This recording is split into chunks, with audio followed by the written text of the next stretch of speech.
Kung nagustuhan nyo po ang video na ito, i-follow nyo lang po ang aming Facebook page, Solitary and Madyo. Maraming salamat po. Ang kasaysayan ay isang bahagi ng ating buhay na kailangan nating ingatan sapagkat ito ang magsisilbing pundasyon ng lahat ng nangyayari sa kasalukuyan. Ngunit paano kung ang mga tinuring at pinaniwalaan nating pundasyon ng ating kasaysayan ay isa lamang palang kwento na ginawa para sa pansariling interes, panloloko at propaganda sa mga mamamayang Pilipino? Pag natapos mong video na ito, kaibigan, ay inaasahan ko na magkakaroon ka ng sariling matalinong opinyon kung maniniwala ka ba dito o hindi. Diktador, korap, mamamatay tao, magnanakaw. Ang mga salitang ito na siguro ang pilit na hinahambing ng mga media at kwento ng kasaysayan patungkol sa dating Pangulong Ferdinand E. Marcos. Kung magtatanong ka nga, kaibigan, sa mga kabataan ngayon kung sino si dating Pangulong Marcos, ang unang isasabi nila sa iyo ay ang mga salitang martial law. Ngunit sino nga ba si dating Pangulong Ferdinand Marcos sa likod ng madilim na bansa ng kasaysayan? Kung handa ka na, kaibigan, samahan mo ako at pag-usapan natin.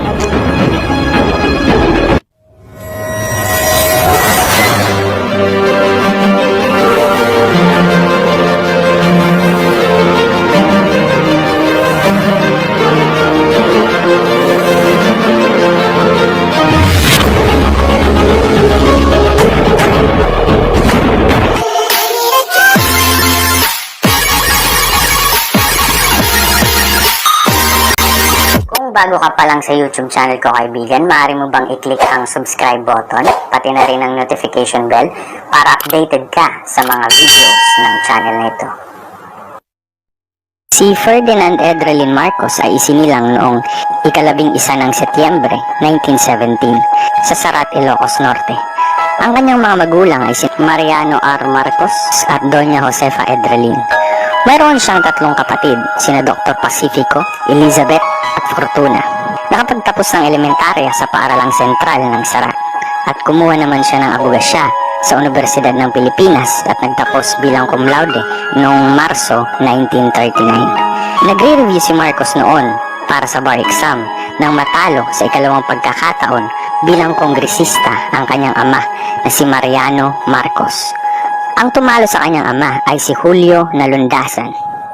Si Julio Nalundasan ay nabaril at namatay pagkatapos ng halalan. Si Ferdinand Marcos ang napagbintangan at nahatulan ito ng 17 taon na pagkakabilanggo. Nasa loob siya ng kulungan noon nang nabalitaan na siya ay nag-top notcher sa bar exam at siya ay pinayagan ng Korte Suprema na ipagtanggol ang kanyang sarili at sa kabutihang palad ay napawalang sala siya at napatunayan ng korte na siya ay walang kasalanan sa kaso. Nang sumiklab ang ikalawang digmaang pandaigdig, siya ay sumapi sa United States Forces bilang isang intelligence advisor officer. Kasama si Ferdinand Marcos na lumaban sa Bataan na noon ay sinasakop ng mga Hapones at isa siya sa nakaligtas noon sa death march sa Bataan. Pagkatapos ng digmaan ay itinatag ang Republika ng Pilipinas noong 1948 at hinirang ni dating Pangulong Manuel Rojas si Ferdinand Marcos bilang isang special technical assistant. Noong 1949 hanggang 1959, nahalal ito bilang kinatawan ng ikalawang distrito ng Ilocos Norte. Noong 1959 ay naging kasapi ng Senado si Ferdinand Marcos at naging Senate President hanggang 1965. Sa pamamagitan ng kongresistang si Daniel Romualdez, nakilala ni Ferdinand Marcos si Imelda na naging Miss Leyte. Si Imelda ay pinsan ni Daniel Romualdez na noon ay isang kongresista. Palaging naririnig nga natin noong panahon ang 11 days courtship na panliligaw ni Ferdinand Marcos kay Imelda at naging sikat pa nga noon ang mga katagang binitawan ni Ferdinand Marcos na "Love me now and I will court you forever." Ikinasal si Ferdinand Marcos at Imelda Romualdez sa Huwes noong Mayo 1, 1954 at nagbunga ito ng dalawang babae at isang lalaki, sina Amy, Bongbong at Irene. Noong 1965 Tumakbo sa pagkapangulo si Ferdinand Marcos at tinalo niya si dating Pangulong Diosdado Macapagal at siya ang idineklara bilang ika-10 presidente ng Pilipinas.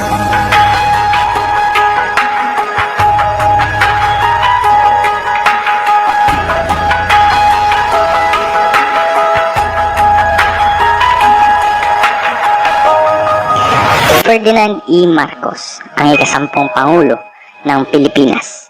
Nang makaupo si Marcos bilang Pangulo ng bansa, nagmarka ito bilang isang pinakamagandang kasaysayan ng ating bansa. Marami siyang nagawa noon na hanggang ngayon ay napapakinabangan pa rin ng mga Pilipino. Sa sobrang dami ng nagawa ni Pangulong Marcos sa bansa, magbibigay lamang ako kaibigan ng mga programang ginawa niya na alam ko na nakatulong sa bansa noon. Marami na ding naglalabas ang mga video sa YouTube tungkol sa nagawa niya. Kaya magbibigay na lang siguro ako kaibigan ng mga programang di pa masyadong alam ng publiko. Ito kaibigan ng ilan lamang sa nagawa ni Pangulong Marcos sa Pilipinas.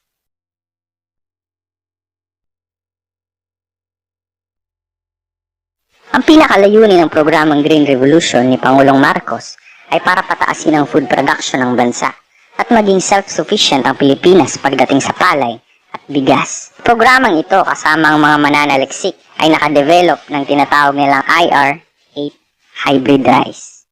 Siguro kung nabuhay ka na noon kaibigan, malamang familiar ka sa sinasabi ko. Ang IR-8 hybrid rice ay isang uri ng bigas na kung saan nakakapag-produce ito ng malalaking butil ng bigas sa pinakamaiksing panahon.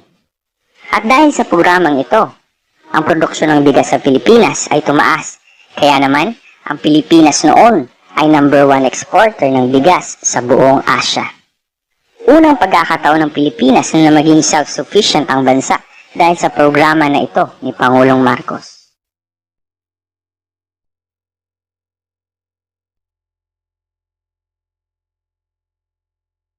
Ang Blue Revolution program ni Pangulong Marcos o kilala sa tawag na Biyayang Dagat Program ay pinahihintulutan ng pamahalaan ang mga lokal na mangingisda na manghiram ng pera sa gobyerno para tulong sa kanilang pangangailangan.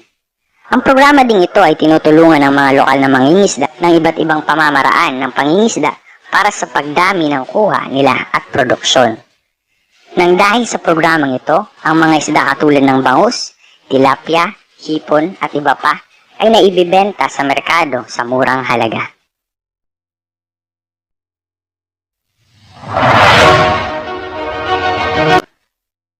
Ang programang Bakaang Barangay ay sinusuportahan ang fattening ng mahigit 40,000 na baka na makakatulong sa mga lokal na farmers, na kung saan ang mga local farmers ay pwedeng mabigyan ng isang pares na baka, lalong-lalo na ang mga Pilipino na nasa rural area.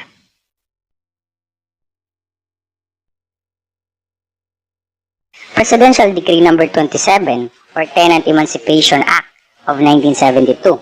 Ito ang kauna-unahang Land Reform Code sa Pilipinas na kung saan humigit kumulang 1.2 billion na mga magsasaka ang nagkaroon ng lupain sa 1.3 milyon hektarya ng lupain at maisan sa Pilipinas.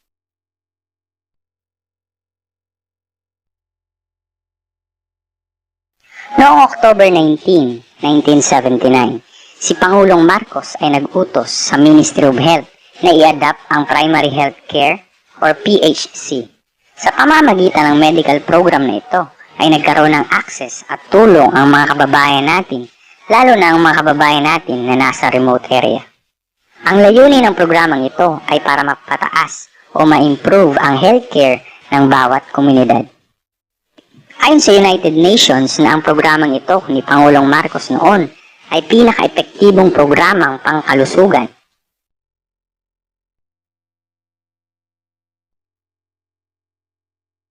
Gusto din noon ni Pangulong Marcos na hindi tayo magkaroon ng problema sa kuryente. Kaya naman, noong panahon niya, 20 power plants ang kanyang pinagawa, tugon at solusyon sa problema ng Pilipinas para maging self-sufficient tayo sa kuryente. Kaya noon, ang singil sa kuryente ay napakababa kumpara ngayon sa kasalukuyan. Ito ang mga halimbawa ng itinatayo ng mga power plants noong panahon ni Pangulong Marcos.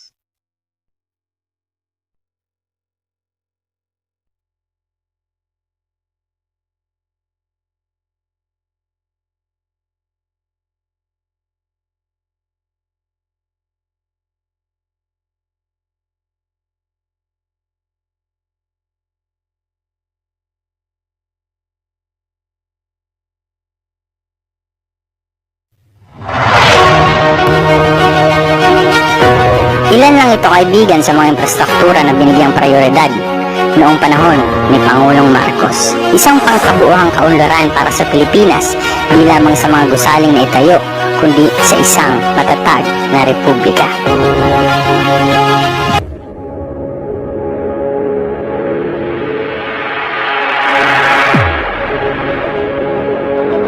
Ayon sa mga previous videos natin kaibigan, nalaman natin na mayroong tone-toneladang ginto si Pangulong Marcos na nakalagak sa Swiss Bank at sa Bangko Sentral ng Pilipinas. Ginawa ito at sinicure ni Marcos para hindi nakawin at mapunta sa kamay ng kung sino man, kundi ay para mapakinabangan ito ng sambayanang Pilipino. Napag-alaman din natin kaibigan na ang gold asset na diniposito ni Pangulong Marcos at Father Diaz ay nakadeposito noong 1950 at sa loob ng 50 taon, lahat ng interes ng mga ito ay inaasahan ni Marcos na ito ay mapupunta o mamanahin ng mga Pilipino pagkatapos ng 50 taon. Subalit sa kabila ng lahat ng mga ito na mithiin ni Pangulong Marcos sa mga Pilipino ay pilit siyang sinira ng mga taong ayaw umangat ng Pilipinas. Ito ay ang mga oligarko o ang mga elitista. Ayaw nila sa mga patriot leaders katulad ni Quezon, Magsaysay, Marcos at Duterte kasi ang ganitong mga klaseng leader, mga kaibigan, ay malaking hadlang sa kanila para may patupad ang New World Order. Kaya naman, gumagawa sila ng paraan para mapapagsak ang mga ito. Gagamitin nila ang lahat ng mga galamay nila, mapamidya man o simbahan, para mapabagsak ang sa tingin nila ay hadlang sa kanilang mga plano. Kung dumating man ang panahon na may isang Marcos pa rin ang uupo sa Pilipinas, malalaman ng mga Pilipino ang totoong kasaysayan at kung sino talaga ang tunay na kalaban ng bansa. Pag ito ay nangyari kaibigan, lalabas ang katotohanan tungkol sa Global Debt Facility ng World Bank at IMF na lahat ng ito pala ay pagmamay-ari ng Pilipinas na sinet up at sinecure ni Pangulong Ferdinand Marcos.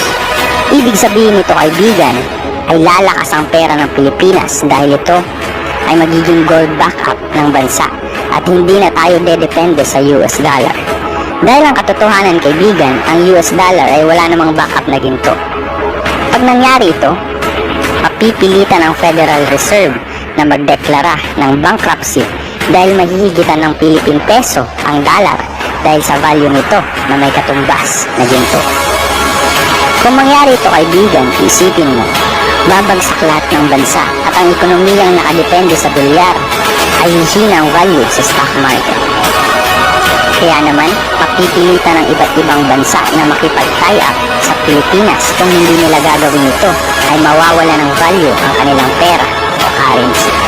Isa pa kaibigan, pag naisakatuparan ang last will and testament ni Marcos, natatakot ang mga elitista pati na ang mga oligarko na wala nang magiging mahirap na Pilipino. Hihina ang mga negosyo sa Pilipinas na pinamumunuan ng mga oligarko. Lahat ay magiging tunay na maharlika o dugong bughaw sa pamumuhay at hindi na magiging alipin ng kung sino-sinong bansa. May pananiniwala ako na malapit nang mangyari ito. Ang istorya ng kasaysayan ni Pangulong Marcos na itinago sa atin ay masisiwalat na pagdating ng panahon.